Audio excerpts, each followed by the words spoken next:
So hello students, welcome to SP Smart Hybrid Competitive Schooling System. Where today is your day 24 of NDA classes और हम लोगों ने last class में discuss किया था, start किया था यो last chapter that is nutrition, health and disease. So last class में हम लोगों ने डिस्कस कर लिया था about the nutrition in plants.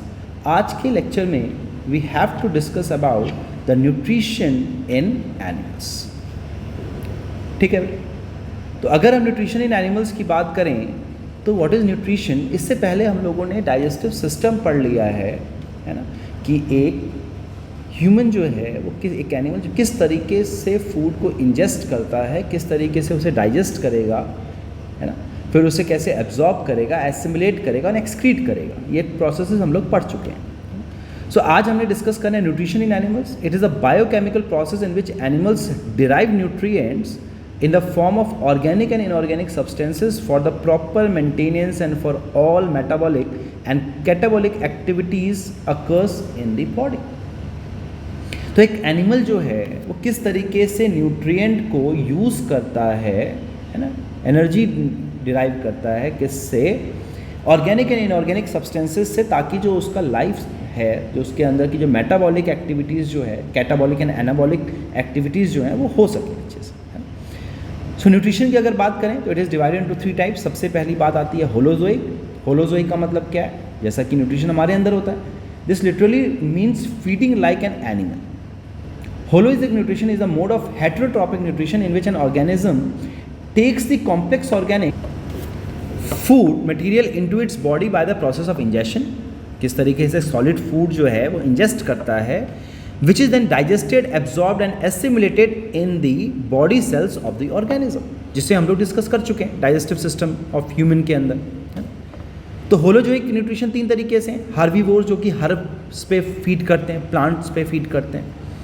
Carnivore जो कि एनिमल्स पे फीड करते हैं, फ्लैश पे, मीट पे फीड करेंगे. और ऑमनीवोर जो कि दोनों खाते हैं, है ना, जो कि हर्ब्स भी खाते हैं और मीट, फ्लैश पे भी फीड करते हैं. So this is holozoic nutrition. Saprozoic क्या है, type of nutrition in which animal derive nutrients from dead and decayed animals. जैसे कि जो इंसेक्ट्स होते हैं जो ड्रेनेज में रहेंगे, है ना, या फिर पिकल्स वगैरह, वहाँ से वो अपने जो न्यूट्रिएंट है उसको डिराइव करता है, राइट. तो सैप्रोजोइक आ गया यहाँ पर, डेड ऑर्गेनिज्म पे फीड करने वाला, सड़ी गली चीज़ों पे फीड करने वाला. और फिर पैरासिटिक मोड ऑफ लाइफ की बात करें, पैरासिटिक की बात करें तो organism derive its food from the host cell. जैसे कि प्लाज्मोडियम है, ये कॉज करता है मलेरिया इन मैन, है ना, तो ये पैरासिटिक हो गया. तो बहुत सारे हेलमिन्स होते हैं, टीनिया सोलियम हो गया, स्कैरिस हो गया, ये सारे के सारे पेस्ट, ये सारे सारे पैरासाइट्स हैं, है ना. So these are the 3 different modes of nutrition in animals. इसमें अगर हम बात करें मैक्रोन्यूट्रिएंट की, जो हम लोग जो खाते हैं, है ना, तो उसमें कार्बोहाइड्रेट आ जाता है, प्रोटीन है और फैट्स है. ये 3 चीज़ें सबसे ज़्यादा इंपॉर्टेंट है, बिल्डिंग ब्लॉक्स है हमारी बॉडी की. तो कार्बोहाइड्रेट क्या कर रहा है, it is an energy yielding food nutrient provide 70 kilo joule of energy in the body. अब ये याद रखेंगे बच्चे कि कितनी एनर्जी दे रहा है. Classified into mono, di and polysaccharide food which are absorbed in the form of monosaccharides. Sources क्या है, ब्रेड है, बीन है, मिल्क है, स्पैगेटी एटसेट्रा, ये सारे के सारे सोर्सेज हैं कार्बोहाइड्रेट्स के. प्रोटीन्स की बात करें, these are also known as building block of the body and made up of its smaller unit amino acids. किससे बना होता है, एमिनो एसिड जो है आपस में पेप्टाइड बॉन्ड के साथ जुड़ के एक पॉलीपेप्टाइड बनाता है, and that chain, polypeptide chain is called as protein. Linear chain है, उसके बाद उसमें मॉडिफिकेशंस होती हैं. कितनी एनर्जी दे रहा है, 70 kilo joules energy to the body. अगर ये ना मिले तो डेफिशिएंसी हो जाती है. क्वाशियोरकर एंड मैरिस्मस इंपॉर्टेंट है, याद रखेंगे. सोर्सेज क्या है, एग्स है, योगर्ट है, फिश है, सी फूड है, सोयाबीन है, मिल्क है एटसेट्रा, ये सारे प्रोटीन के सोर्सेज हैं. फिर इसके अलावा फैट्स देख लेते हैं. तो फैट्स क्या है, these are also energy yielding food nutrient which provide 30 kilo joules of the energy. सबसे ज़्यादा एनर्जी कौन दे रहा है, 30 किलो जूल्स फैट्स दे रहा है. These are broken down into fatty acids and glycerol and then absorb. हम लोगों ने डाइजेशन में पढ़ा था, यस और कि फैट जो है वो जब डाइजेस्ट होता है, इमल्सिफिकेशन होगा सबसे पहले, तो बाइल करता है इमल्सिफिकेशन, और फिर उसका लाइपेज जो है उसको डाइजेस्ट करता है. तोड़ देता है उसको, किस फॉर्म में, फैटी एसिड एंड ग्लिसरॉल के फॉर्म में, और फिर वो एब्जॉर्ब हो जाता है. It take part in the transport of the fat soluble vitamin A, D, E and K. तो क्वेश्चन पूछा जाता है कि फैट सॉल्युबल कौन सा है, वाटर सॉल्युबल विटामिन कौन कौन से हैं. ज़्यादा एक्सेसिव इनटेक हो गया तो हार्ट डिजीज़ हो सकता है, ओबेसिटी हो सकता है, मोटापा हो सकता है, एटसेट्रा. ये कुछ इसके एक्सेसिव इनटेक्स के कारण होता है. तो ये 3 तो मेजर बिल्डिंग ब्लॉक्स हैं. फिर हम बात करते हैं वाटर की. तो वाटर क्या है, it maintains health and turgidity of the every cells, help to eliminate the excretory product in the form of sweat, urine etcetera. आपको पता है कि हमारे बॉडी के अंदर जो भी मेटाबॉलिज्म हो रहा है, the catabolic and anabolic processes, उसमें वाटर जो है एज अ मीडियम की तरह से काम करता है. हमारा वेस्ट मटेरियल निकाल रहा है, स्वेट, यूरिन, ये सारा, इसके लिए वाटर इंपॉर्टेंट है. प्रिवेंट्स कॉन्स्टिपेशन, कॉन्स्टिपेशन को प्रिवेंट करता है. Reduces the high risk of cystitis, moisturises the skin, carry nutrients and act as a shock absorber in the eye, spinal cord and in the amniotic sac. तब भी आप देखते हैं कि कभी भी आपकी आईज़ में हल्का सा डस्ट भी चला जाए तो टीयर्स बाहर आने लग जाते हैं, है ना. क्यों है, वो वाटर आने लग जाता है. क्या कर रहा है वो, शॉक एब्जॉर्बर की तरह से काम करता है, एक तरीके से क्लिनजिंग एजेंट की तरह से भी काम करता है वाटर. स्पाइनल कॉर्ड हो गया एंड एमनियोटिक सैक, इन सब में वाटर की ज़रूरत होती है. फाइबर्स और रफेज की बात करें तो these are present in the forms of soluble fibres and insoluble fibre. 2 तरीके के फाइबर्स प्रेजेंट होते हैं. Soluble fibres, legumes, oats, rye, nuts etcetera. जो लेग्यूमिनस, मूंगफली वगैरह जो खाते हैं, है ना, मटर वगैरह जो होता है, ये लेग्यूमिनस प्लांट्स होते हैं. ओट्स हो गया, राई हो गया, नट्स हो गए, ये सब के अंदर फाइबर्स होते हैं. इनसॉल्युबल फाइबर कौन सा, होल ग्रेन. होल ग्रेन में आप लोग जैसे वीट है ना, ये सब क्या है, ये सब फाइबर्स होते हैं उसके अंदर. नट्स हो गया, सीड्स हो गया. गैस्ट्रो इंटेस्टाइनल डिसऑर्डर्स को क्योर करता है. हाई फाइबर होगा, ठीक है बच्चे. So all these are the functions of fibres और रफेज. फिर वाइटामिन्स की बात कर लेते हैं. Vitamins are the organic compound essential in trace amount, कम अमाउंट में चाहिए होता है to the health of the animals. Vitamin can be water soluble और फैट सॉल्युबल. 2 तरीके के हो सकते हैं, वाटर सॉल्युबल हो सकता है या फिर फैट सॉल्युबल हो सकता है. फैट सॉल्युबल की बात करें so these vitamins are stored in the liver in the form of fat droplets. कहाँ पे स्टोर होते हैं, ये इंपॉर्टेंट पॉइंट है, ठीक है. कौन कौन से हैं, तो vitamin A, vitamin D, vitamin E, vitamin के. इनका नाम क्या है, कॉमन नेम्स क्या क्या है. रेटिनॉल विटामिन ए को कहते हैं. विटामिन डी के अंदर D2 एंड D3 है. D2 को क्या कहा जाता है, एर्गो कैल्सीफेरॉल, और D3 को क्या कहा जाता है, cholecalciferol. Vitamin E is tocopherol and vitamin K जो है, these are the 3 derivatives of vitamin K. 3 derivatives होते हैं इसके, विटामिन के. विटामिन ए का सोर्स क्या है, carrot, tomato, papaya, mango, milk, eggs, cod liver oil. Function क्या है, essential role for vision, growth, differentiation of epithelial tissue में इसका रोल है. डेफिशिएंसी से क्या होगा, night blindness, xerophthalmia, poor growth, rough and dry skin. ये सब इंपॉर्टेंट है बच्चे, ऑल दीज आर इंपॉर्टेंट. ये डिफिशिएंसी बहुत अच्छे से इंपॉर्टेंट है. क्वेश्चन पूछ लिया जाएगा, नाइट ब्लाइंडनेस किसके कारण होता है, रिकेट्स किसके कारण होता है. तो विटामिन डी के कारण जो है, विटामिन डी जो है कहाँ कहाँ पे मिल रहा है, cod liver oil. Skin can synthesize vitamin D in the presence of sunlight, इसलिए कहते हैं धूप में थोड़ी देर बैठना चाहिए. It promotes growth of bones and teeth के ग्रोथ के लिए इंपॉर्टेंट है. रिकेट्स हो जाता है इन चिल्ड्रन, ऑस्टियोमेलेशिया हो जाता है इन एडल्ट.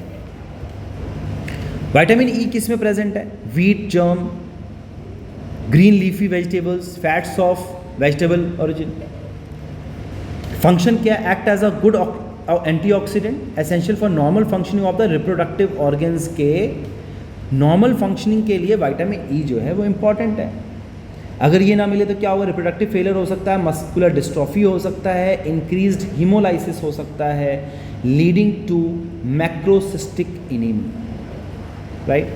विटामिन क्या है, कहाँ पे मिलेगा, लीफी वेजिटेबल्स के अंदर, वीट के अंदर, वीट जर्म के अंदर. Vitamin K synthesized by the bacteria of the large intestine, ये से सिंथेसाइज करता है. इंपॉर्टेंट लाइन है. सीकम वाले पार्ट में होगा, सीकम पार्ट में होता है. सिम्बायोटिक बैक्टीरियाज वहीं पे होते हैं. ब्लड क्लॉटिंग में हेल्प करता है, प्रिवेंशन ऑफ एक्सेसिव ब्लीडिंग में हेल्प करता है. अगर ना हो तो क्या होगा, ब्लड क्लॉटिंग ठीक से नहीं हो पाएगी, है ना. कहीं भी हल्का सा चोट लगा, वो ब्लड जो है वो क्लॉट नहीं हो पाएगा, रिलीज ही होता रहेगा. So all these are the fat soluble vitamins, है ना। अब हम बात कर लेते हैं कुछ वाटर सॉल्युबल वाइटामिन्स की। तो water soluble vitamins travel freely through the body and excess amounts usually are excreted by the kidneys. देखो ये कहाँ पे स्टोर हो रहा है, लीवर के अंदर हो रहा है। ये क्या हो रहा है, ये फ्रीली मूव कर रहा है पूरी बॉडी के अंदर, वाटर सॉल्युबल। और excess amount usually are excreted by the kidneys. Kidneys जो है एक्सेस अमाउंट को रिलीज कर देता है, एक्सक्रीट कर देता है। The body needs water soluble vitamin in frequent small doses. लगातार उसको चाहिए होता है हमारी बॉडी। जैसे विटामिन बी हो गया, B complex, vitamin B thiamine कहते हैं। कहाँ पे मिलता है, सोर्स क्या है, whole grain, wheat germ, legumes, nuts and fish. Precursor है थायमिन पायरोफॉस्फेट का, TPP in a TCA cycle, Krebs cycle के अंदर। दिस इज क्रैब साइकिल, है ना। थायमिन पायरोफॉस्फेट का प्रिकर्सर है ये, जरूरी है। नहीं होगा तो क्या होगा, बेरी बेरी डिजीज हो जाएगा, deficiency in alcoholics causes Wernicke Korsakoff syndrome. Important है, बेरी बेरी पे, स्कर्वी पे बहुत बार क्वेश्चन पूछा जाता है, ठीक है। किसके कारण हो रहा है, vitamin B complex, vitamin B1 के कारण हो रहा है, ठीक है बेटा। नाउ विटामिन B2 राइबोफ्लेविन कहते हैं इसको। Milk, cheese, meats, eggs, legumes, wheat germ, mushroom, germ leafy vegetables, green leafy vegetables इसमें मिल जाता है। It helps in RBC production, it act as a FMN and FAD। FMN act in the ETC, however FAD act in both TCA cycle and electron transport cycle chain। इन दोनों में काम आता है इनका, है ना। चिलोसिस हो जाएगा, पेनफुल इन्फ्लेमेशन हो जाता है, cracking of the corners of the mouth, anaemia cause कर देता है। माउथ के दोनों तरफ जो है, जो लिप्स होते हैं, उसके यहाँ पर कॉर्नर पे क्या होगा, कट लग जाता है, पेनफुल हो जाता है, इन्फ्लेमेशन होने लग जाता है, क्रैकिंग होने लग जाती है corners of the mouth. Vitamin B2 के राइबोफ्लेविन के कारण होता है ना। फिर विटामिन B3 देखें, नियासिन, बार्ले, लीवर, मेज, व्हीट, इन सब में मिलता है। स्किन में इसका मेजर रोल है, डाइजेस्टिव सिस्टम में, मेंटल हेल्थ के लिए इंपॉर्टेंट है नियासिन, विटामिन B3। नहीं हो तो क्या होगा, पेलेग्रा हो जाता है, स्किन पिगमेंटेशन होने लग जाता है, डीजनरेशन ऑफ स्पाइनल कॉर्ड होने लग जाता है। Vitamin B5 pantothenic acid, meat, eggs, green vegetable, legumes and milk के अंदर होता है, necessary for haematopoiesis and metabolism. Blood formation के लिए इंपॉर्टेंट है ये। नहीं होगा तो क्या होगा, fatigueness, depression, insomnia and paraesthesia, ये हो जाता है, पैरास्थीसिया हो जाता है। Vitamin B6 pyridoxine, yeast, milk, egg yolk, rice, cereals and gram में होगा। Synthesis of glucose, amino acid and neurotransmitter को सिंथेसाइज करता है ये विटामिन B6। अनीमिया कॉज कर देगा। Vitamin B12 cyanocobalamin, meat, fish, egg and curd में present होता है। क्या करता है, RBC का प्रोडक्शन कराता है और सेंट्रल नर्वस सिस्टम को मेंटेन करता है। नहीं हो तो क्या होगा, परनीशियस एनीमिया कर देगा। RBC deficient in haemoglobin, haemoglobin की कमी हो जाती है ब्लड के अंदर। विटामिन C की बात करें, एस्कॉर्बिक एसिड है, सिट्रस फ्रूट में मिलता है, amla, guava, tomato, they all are very rich in vitamin C। Essential है for the formation of RBC and the production of antibodies. अगर ना हो तो इसकी डेफिशिएंसी के कारण स्कर्वी हो जाता है, इंपॉर्टेंट है। कुछ डिसऑर्डर्स बहुत बार पूछे जाते हैं, परनीशियस एनीमिया पूछा जाता है, स्कर्वी पूछा जाता है, पेलेग्रा पूछा जाता है, चिलोसिस पूछा जाता है ना। इसके अलावा बेरी बेरी पूछा जाता है कि किसके कारण हो रहा है। So all these are the different sources, functions and अगर डेफिशिएंसी हो तो कौन से डिसऑर्डर्स होंगे, the water soluble and fat soluble vitamins. So these all are the nutrition in animals, ठीक है बेटा। तो आई होप कि आप लोगों को ये सारे क्वेश्चन जो है अच्छे से क्लियर हो गए होंगे ये टॉपिक। अब इसके बेसिस पे कुछ क्वेश्चंस देख लेते हैं। तो यहाँ पे बच्चे क्वेश्चन पूछा गया है, vitamin B12 deficiency causes pernicious anaemia, animal cannot synthesise vitamin B12, human must obtain all their vitamin B12 from their diet, the complexing metal ion in vitamin B12 is. तो आपको मालूम है बच्चे, इसको हम क्या कहते हैं, साइनोकोबालामीन कहते हैं, कोबालामीन कहा जाता है। यानी कि ये क्या है, इसके अंदर कोबाल्ट प्रेजेंट है, कोबाल्ट प्रेजेंट है। तो option C it is the right answer. So इस क्वेश्चन में पूछा गया बच्चे, which of the following pair of vitamin and disease are the correctly matched. तो यहाँ पे दिया है विटामिन ए। बच्चे विटामिन ए के कारण जो है नाइट ब्लाइंडनेस होता है, नाइट ब्लाइंडनेस होगा। और रिकेट्स किसके कारण होता है? विटामिन डी के कारण होता है, विटामिन डी के कारण होगा, तो ये गलत है। विटामिन B1 का बेरी ये सही है, विटामिन सी का स्कर्वी ये भी ठीक है, तो 2 and 3 आर करेक्ट। तो यहाँ पे कौन सा ऑप्शन आएगा? Option B 2 and 3 are correct. फिर क्वेश्चन पूछा गया है deficiency of fluoride leads to which one of the following health problem. तो आपको पता है बच्चे टिथ की प्रॉब्लम होने लग जाती है, टूथ कैरीज, तो option 8 is the right answer. फिर नेक्स्ट क्वेश्चन है the elemental composition of an adult human body mass is, body by mass is, तो सबसे ज़्यादा क्या होता है? सबसे ज़्यादा बच्चे ऑक्सीजन जो है ये होता है 65% बाय मास, कार्बन जो होता है बच्चे ये होगा आपका 18% बाय मास, हाइड्रोजन जो होता है ये 10% होता है बाय मास, नाइट्रोजन जो है बच्चे ये होता है 3% बाय मास, कैल्शियम जो होगा वो 1.4 होगा बाय मास, और जो फॉस्फोरस होता है वो 1.1% होता है बाय मास। तो यहाँ पे क्या आ जाएगा? यहाँ पे आपका ऑप्शन नंबर बी जो है सबसे ज़्यादा ऑक्सीजन, फिर कार्बन, फिर हाइड्रोजन और फिर नॉट नाइट्रोजन। ये देखो ये आ गया कि नहीं आ गया?